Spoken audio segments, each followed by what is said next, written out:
Hi. Hey! Are we live or something? Yeah, I put you on recording in case we say something smart. Well, first of all, the way we met was your sister. That's right, Koulangatta. Yeah, because we were windsurfing partners, your sister and I and Holly. We were Wasn't that windsurfing buddies in Florida and all over in all the regattas and everything. Regatta? Yeah, okay, not Yeah. Koulangatta. Yeah, and she said you got to meet my brother. Yeah, regatta. Yeah, you got to, and she took me and Holly to Orphans where you were Yeah. playing. We met you there, and we became great friends. Yes, and you brought your windsurfers up to Twin Lakes, and my Yeah. mother got into it, and I got into it. Yeah, So anyway, talk about the group. When I met you, you had a group called Fill in the Blanks. I did. I did. Although I think what you came to see at Orphans was just Phil and Blanche That could playing be. playing as a duo. But yeah, well, Fill in the Blanks was a new wave, quasi punk band in Chicago. Started in 1980, and we Best described as a thinking person's dance band, Chicago New Wave punk band Fill in the Blanks released 245 singles, 3 albums, and 6 videos during 1980 through 1985. we released several albums and singles, had videos on MTV, and had a lot of fun for about 5 years. That's great stuff. And then the next thing you know, this punk rocker Ha! is running for mayor Yeah. of Springdale, Utah. Yes, which is at the entrance to Zion National Park. Because I know a lot of your viewers may not know the name Springdale, but they may have been to Zion National Park, and it's the little town at the entrance there. And that's why I moved there, because I just fell in love with that landscape, and I had no idea what I'd do there. My best friend in Chicago said, "Why are you moving there? You'll never be accepted in a small town, you know." But 5 years later, you're right. I ran for mayor and got elected and served 2 terms, and that was a really wonderful experience. The town, although it was paradise in terms of the landscape, and wonderful people living there, was politically just very divided and polarized. People at each other's throats, and that's why people asked me to run for mayor, because I was actually the president of the little local arts council at the time, and they thought that was one of the few positive things going on in town. People were throwing dead chickens onto the lawn of the previous mayor, and setting fire to somebody had a teepee in front of their house and stuff like that. And a sheriff had to come to council meetings to keep fistfights from breaking out. So I thought, who better to dive into that mosh pit than a former punk rocker from Chicago? And I got elected with a good council, and I learned by doing, and there's a special meeting we had that helped to address those concerns. And I did it with humor. I had a I had hiding under the dais, that I was sitting at in front of this meeting of all these people ready to fight. And I said, there's a rumor going around town that the town might be taken over by the park.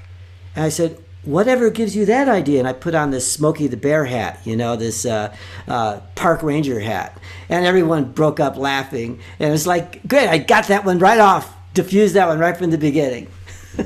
That's great. So we managed to pull it together because we had worked on this for years to develop this plan. And at the last minute, these people came out of the woodwork saying, no, you should vote it down, vote it down. So there was some real politics going on there. Specifically, that was to not have cars drive through Zion National Park, to just make buses available for people to take the. Right, and propane buses, and to also allow them that beautiful road through this most beautiful part of the park, be open to walking and to bicycling. So yeah, it was a lot of well, and to less impacts on the parks because people were parking off. There was so much traffic; they were parking off the road. Wildlife were being impacted, so there were a lot of reasons to do it.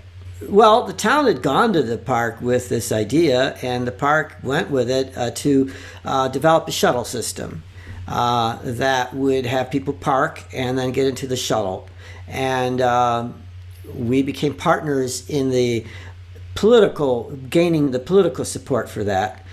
We didn't have to pay for it. The park raised the funds through Congress, etc. Anyway, that was a wonderful change and really helped the town. We brought the town together, and it was a really rewarding 8 years to work with people that way.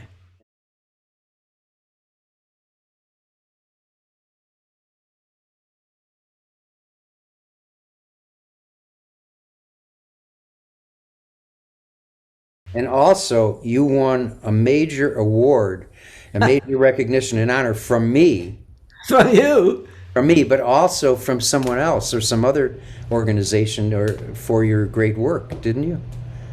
Well, you mean for the political work? Yeah. Yeah, I mean, there were a couple things. I mean, there was something from the National Park Foundation for, best partnership between a national park and a local community. And there was something from the state of Utah. I remember the governor was involved. I don't remember what the name of the award was, but, there were awards to the town for the work we did. And you were the mayor, I think. I was. Yeah. I was the mayor. Did you ever go to Washington, or did you ever go to the White House? Well, I one time I went to the White House on a tour, but as far as officially as mayor, I did go a few times. One time in conjunction with what we're talking about, and I met Senator Murkowski, not the one that's in there now, Lisa Murkowski, but her father from Alaska, because there was some award ceremony for our partnership, and I put on a suit and tie and was there for that. And but I also went 3 times, I think it was, to testify before the Senate subcommittee and a House subcommittee on things like whether airplanes should be allowed to fly over natural areas like Zion National Park, or whether Utah should be designate more wilderness. And I remember one time our Senator Hatch was proposing this wilderness bill that we in the environmental community called an anti-wilderness bill. And so I went as the mayor, because normally they think it's just going to be environmentalists and artists and stuff. But here I was, put on my suit and tie, and this was a Main Street issue. This was good for our economy. So I enjoyed that. I went up to Senator Hatch afterward, and I said, Senator Hatch, good to meet you. I'm the mayor of Springdale. But just to be honest with you, I'm here to testify against your bill. And he was smiling at me, and then this look came over his face, Well, before I ran for mayor, when people asked me to, I thought I was intrigued. I never had political ambitions, but I thought, well, this could be interesting, and I maybe would enjoy it and could do some good. But I'm a singer, songwriter, composer. How's that going to conflict with my life as a composer? So I meditated on this, and I read a couple of books by Václav Havel, who was the avant-garde playwright who also became the president of the Czech Republic after being put in prison by the communists. And I thought, gosh, he was an artist who was able to do this. What would he have to say to me about this? So I couldn't speak to him, but I read several of his books and where he did write about the experience. And I thought, wow, he spoke to me. I could see how I could do this. So then I served my 8 years, but I noticed while I was serving as mayor that sometimes things unfolded in a musical way. And what I mean by that is like a town council meeting would actually have the form and the organic form of a sonata form in Beethoven's Fifth, for example. So like somebody would get up and, do say something. I want to change the zoning on my land. And that would be like da, da, da, da, and then he'd speak for a while and then somebody else would rise and there'd be a contrasting theme, which would in this case be I think we should preserve our green space and not change the zoning on that land.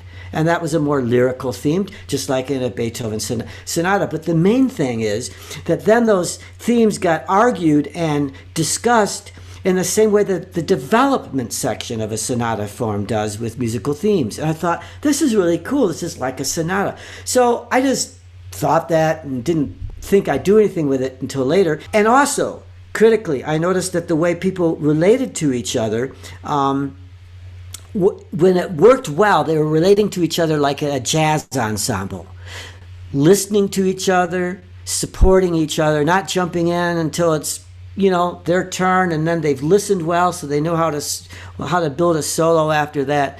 And so years later, after I served as mayor, I thought I'd love to teach a course on this at the university. I wonder if they'd let me do it, and they did. And so now I've been doing that for 10 years. Wow. Amazing. Not as amazing as what all the things that you do, though. No. And interject something in that. Oh, I remember one time I was playing in your town in Springdale. Yes. Chamber Blues. Yes. You weren't there. You were. I know.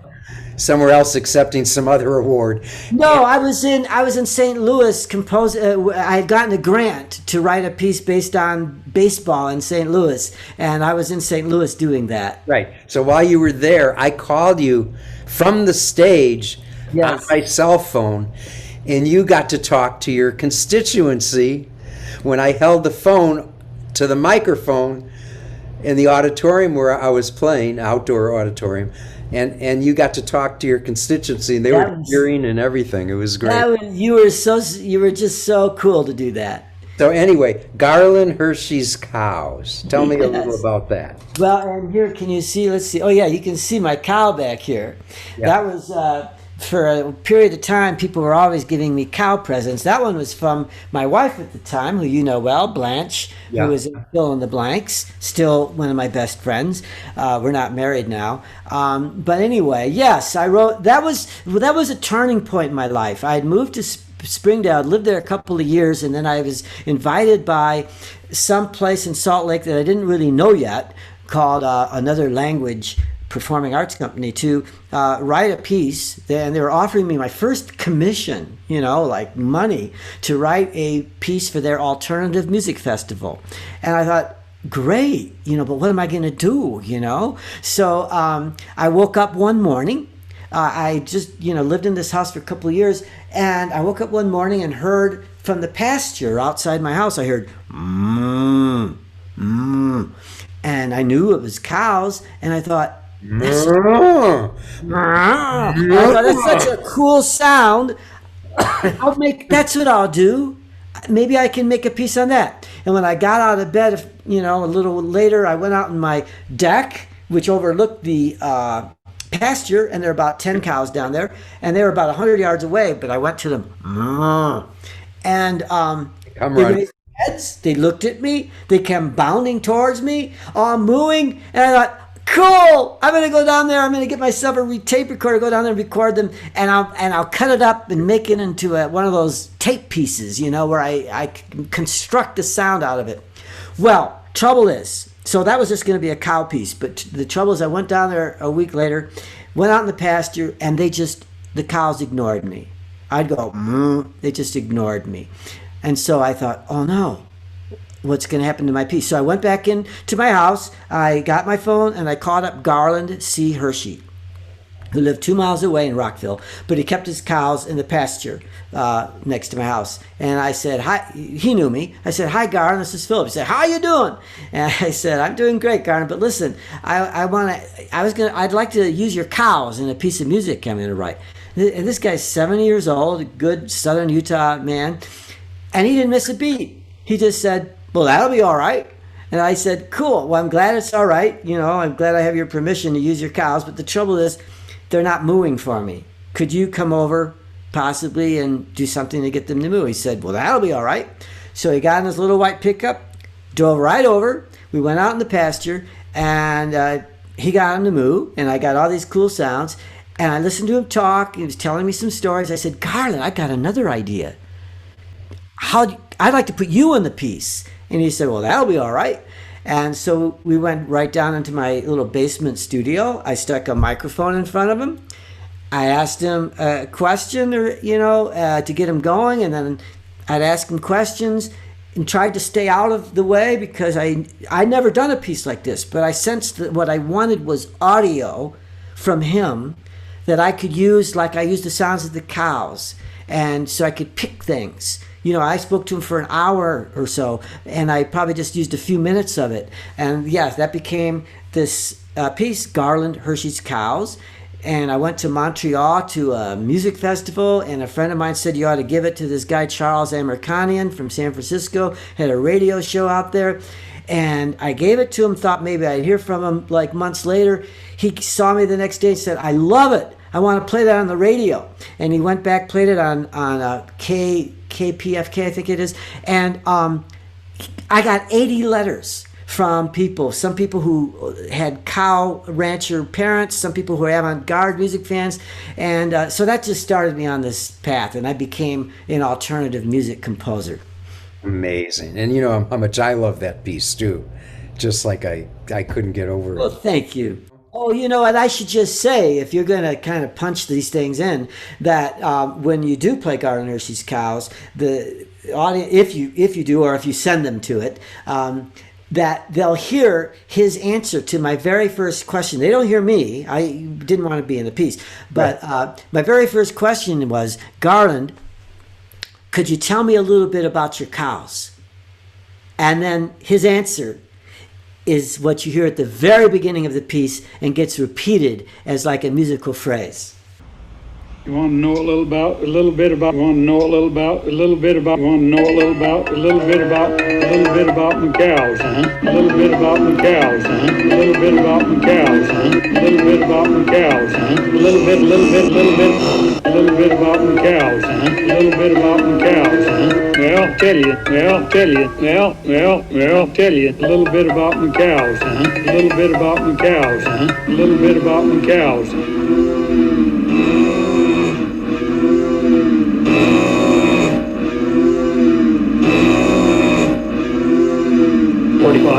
45 in. I got approximately 45 in.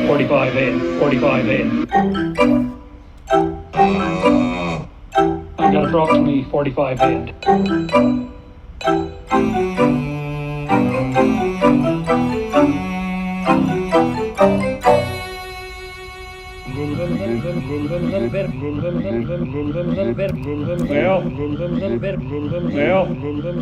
I'll tell you. But then we that was next. We worked out a piece together.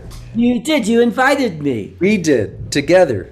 Yes, you invited me to stay with you. That's when I stayed in that apartment there. Stayed in the apartment, and we had my computer, and we were working on music, and we wrote this piece that you don't know this, but at one point, one of my second violinists, Rebecca McFall.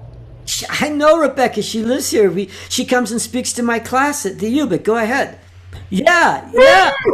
Oh, yeah. She just came. I just emailed her a couple of days ago to see if she'll come in the fall semester again. She's great. She's great. Not only is she a great musician, with her Fry Street Quartet, but she works with social justice and environmental issues, and I have her speak about all that to my class. Oh, man, this is unbelievable. Because what I was going to tell you, I didn't know you knew her. Yes. I didn't know you knew. Through you. I didn't know you knew about her Fry Street Quartet. Of course, but because of you. And I know she did go to Utah. That's right. Yes. I believe. So anyway. I think I met her at my house when you played. She was playing. She was the one that was on Koulangatta. Yeah. Okay. So that was the piece that you and I wrote, but which we'll talk about in a minute. But what I have to tell you is that she put her own little group together.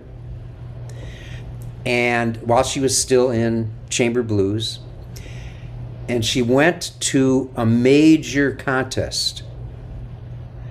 And she used Koulangatta as the piece. Great. Won, and that created the Fry Street Quartet. All right, I didn't know that. Career. based on Koulangatta. That's terrific.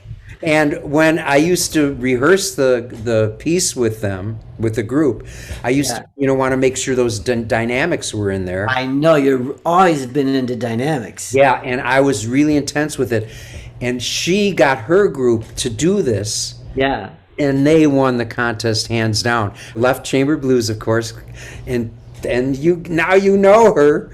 Yes, and 10 years ago they played a piece of mine called Refuge, based on the writer Terry Tempest Williams' book, and they were terrific on it. So they're amazing. Yeah. So Koulangatta, what's your memories of writing that with? Well, stayed there with you. I think I slept in your meditation room, and so I got all these good vibes. And well, I just remember it was really cool working with you. We started out by sort of flipping coins, and did we? Yeah, you wanted to do a little bit of a chance thing. So the beginning in the whole beginning of Koulangatta was a chance melody. I had no idea. I didn't know I did that kind of thing. Yeah, and it was just great. It was great working with you on that. It was and what a beautiful piece of music. Great. So tell us about the course you're teaching now. You've been teaching it 10 years. I was an adjunct. I did it for a few years, and I kept having new ideas for courses. I had an idea for a course called Kindness. I taught that for a couple of years, altruism and kindness, where we not only study it academically and read books about it, and look at kindness in economics, in political science, in different things, and the brain science of it, but we also practice it. We do a practice that's a traditional practice, sometimes called metta or loving kindness, and so we practice that in the course, but it's an academic course, so we read these weighty tomes and write papers on it. And then I also I co-taught a course called the Honors Think Tank on Alzheimer's Disease and Aging, and I did that in conjunction with Dr. Norman Foster, who's like one of the national experts on that subject. My role was to look at Alzheimer's disease and aging through the lens of the arts, through music, through painting, etc. And then I taught one called Opening the Mind's Eye, Contemplative Practice in Higher Education, where we looked at both the existing and potential use of contemplative practices in higher education. That was a year-long course. And then the one I'm most excited about, I've continued teaching Composing a Community all 10 years because that's the one I started with. That's about the relationships between music, dialogue, and community, as seen first through the eyes of a mayor who was a composer, or a composer who was a mayor, but also researched through political science, social theory, all kinds of things, because, I want to make it a true academic course. But the one I've been teaching for 3 years now that I'm most excited about is called Radical Quiet. Radical Quiet. Radical Quiet. Thinking about the way in which society and the world and individuals have all gotten caught up with this fast pace, living. We got to always produce. We always, social media, always got to be on, fear of missing out, all these things. And to revalue like quiet and slow ways of living, not to give up our ambitions and do what we do, but to value that part of ourselves. And one of the books we read is called Quiet by Susan Cain, which is about the power of introverts in a world that won't stop talking, so that we can value that, not to separate us into introverts and extroverts, but to realize that we all have these qualities, and to value that part of ourselves that sometimes needs to be quiet, or and we do a lot of mindfulness meditation in that course. And I've been teaching this like by the seat of my pants for years now. I mean, teaching mindfulness is like, I keep sneaking it into the courses, just a few minutes, but more and more, because I see the Honors College loves it. Students really need this. They are under such stress. And so I actually just became certified as a mindfulness teacher by Jack Cornfield and Tara Brock. And And also after starting as an adjunct just a year ago, the university made me full time. And I hear that's like, doesn't usually happen that you go from being adjunct into full time.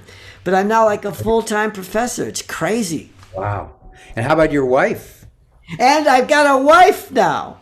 Yes, we've been together, Charlotte, for 20 years. She's an oboe and English horn player. She plays in the Salt Lake Symphony. But she also played, I had a couple of folk, chamber folk groups, Red Rock Rondo and Blue Haiku, and that blend classical and jazz and folk influences. I write the songs.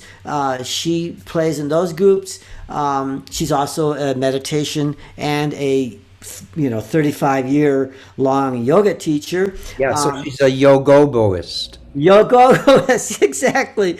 And also 5 years ago, her 60th birthday was approaching, and I thought, what can I do? I can buy her something, but I know what I'll do. I'll write her a piece based on the Brahma Viharas, which is the Tibetan Buddhist term for these loving kindness qualities. You mentioned compassion. It's kindness, compassion, empathy, and balance. So I wrote this piece for the Salt Lake Symphony, a symphony with 4 movements one on each of those qualities, and with an English horn solo, featured English horn part for Charlotte Bell to play with the Salt Lake Symphony. Something that might be fun to play because it's a video and gets my wife in it is Cats in the Kitchen. But the middle movement is called O Sole Miau.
The documentary based on Red Rock Rondo's Zion Canyon Song Cycle was produced by the Western Folklife Center in conjunction with the local PBS station here in Salt Lake City.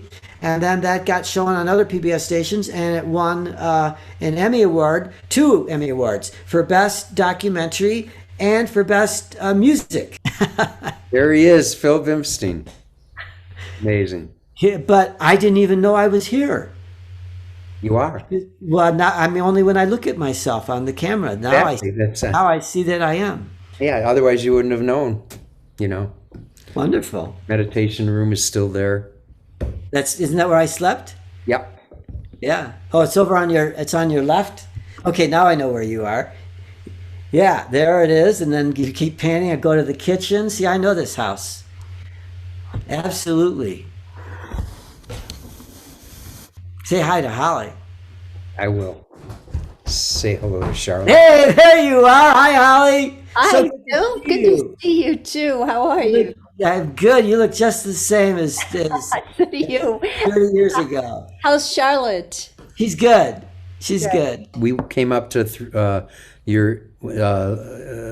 lake, your lake, Twin Lakes. Yeah, Twin Lakes. Twin Lakes, right? Yeah. When we came up to Twin Lakes, one time we spent a few days there when I was working on my score for the Grand Park Symphony. Wow, you were working on it while you were up there Yeah, and we did on some your computer? Yeah, and we did some Windsor. No, this was before the computer. This was all handwritten. Wow. Oh, wow. Yeah, before I was doing computers on the symphony thing. Yeah, because it was handwritten back then. Yeah. Cool. Well, All right, well, I can't wait to see. How long is the program? It's a half hour. Oh, my God. Oh, my God. That goes quick. I might play music ahead and behind, but since you have like fill in the blanks, You have a I lot may of stuff. play that. Then I may play. Oops, there goes Holly. And I'll play some of Gordon Hurd. And by the time we're done, a half hour goes real fast. Oh, my God. Well, it's good to see you. Thank you so much for inviting me to do this. Oh, this is great. Our favorite person, Phil Bimstein. Holly. I will say, see Our you favorite person. Well, in the future, I hope. yes, I hope so too. And I hope I gave you something you can use. No, probably not usable, but it's okay. Definitely. He's such a stinker, isn't he? All right, well, so good to see you guys. Great. Okay, Okay, take care, Phil. Bye-bye. Okay, take All care. the Bye best. bye. Bye-bye.